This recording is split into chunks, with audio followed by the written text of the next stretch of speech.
It was also around this time when Relevant Radio bought my favorite radio station. So I got in my car one day expecting the Eagles and instead heard the Rosary for the first time. I was very confused.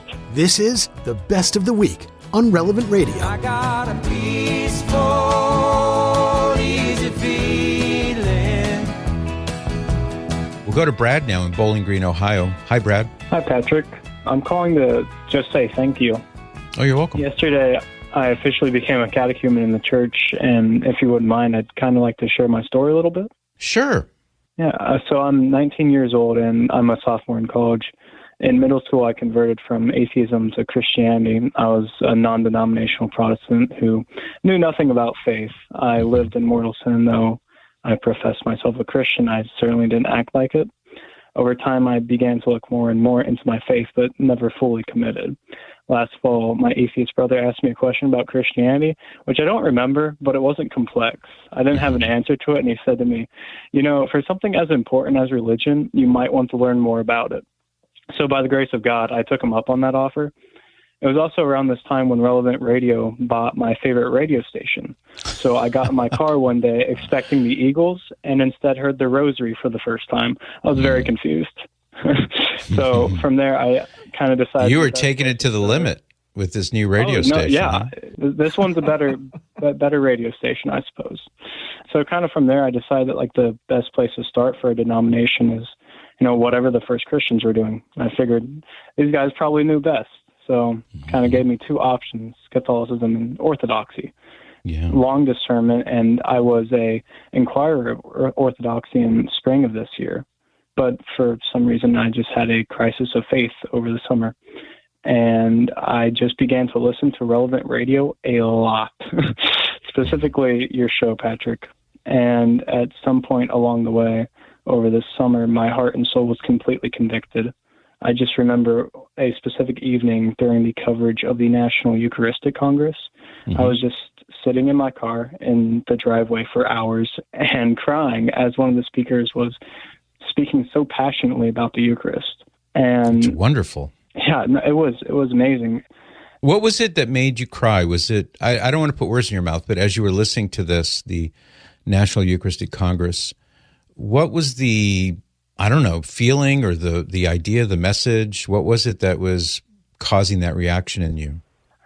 There was this specific story, I think it was about a prisoner who received the Eucharist or something, and he said, I have him. I finally have him. He's mine. No one can take him away from me.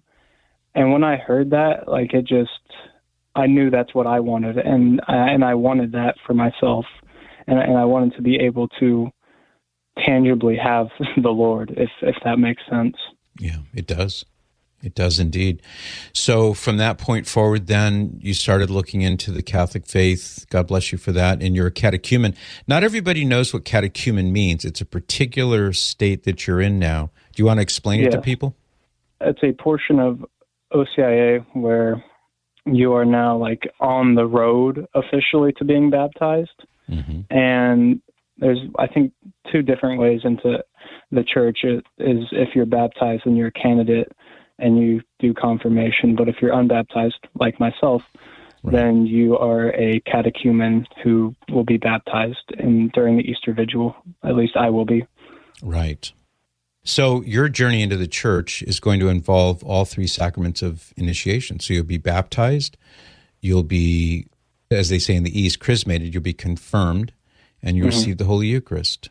What a glorious thing. Yeah, it's going to be awesome. I've been looking forward to it for, I guess, really my whole life, if you think about it. But And everybody here in the church will be saying, "Hey, there's a new kid in town, and he used to be atheist. His name is Brad." Yeah, I mean, it's amazing. It truly is a blessing. So I did just want to get on here and say thank you, and just like let you guys know that your work is really good, and it does reach young people too. My life is just changed so drastically, and it's been infinitely for the better. So I can't ever be thankful or express my thankfulness enough. I'm so in awe of God's grace and how he works in the lives of people like you And you first became aware of the relevant radio station when it bought your favorite music station. I love that. Well, we're going to have a new kid in town soon. Yeah, it's amazing. No more cloudy days. It's going to be great. You'll have a peaceful, easy feeling. It's going to be awesome. You need to take it easy, Patrick. That's right. Take it easy. But you're on the journey. You're on the journey. It's great. Well, I thank you for taking a moment to share that with us. That really is a powerful story. Yeah. That's great. He was living life in the fast lane. True. And I can't tell you why, just listening to Relevant Radio did that, but it did. Thanks be to God.